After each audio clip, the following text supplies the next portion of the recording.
Noong nagdesisyon akong pumunta at magtrabaho dito sa Thailand, maraming nagtaas ng kilay. Sabi nila, sa dami-dami ng bansa, bakit Thailand pa? Para ka lang nasa Pilipinas.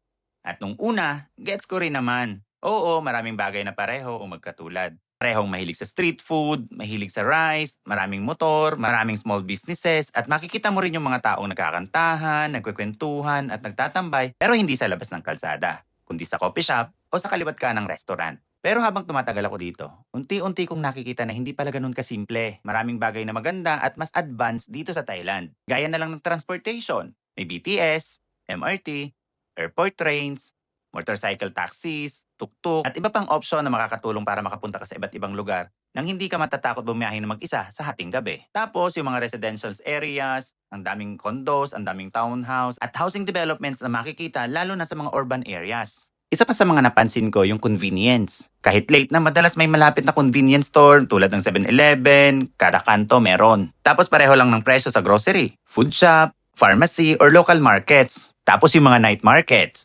Grabe, parang kahit anong araw may mapupuntahan kang market para kumain, mamili, o magsimpleng ikot-ikot lang. At hindi lang naman ito tungkol sa pagiging mas maganda o mas develop. Marami ring bagay sa Thailand na napapaisip ako. Sana ganito rin kami sa Pilipinas. Pero syempre, hindi ibig sabihin perfect ang Thailand.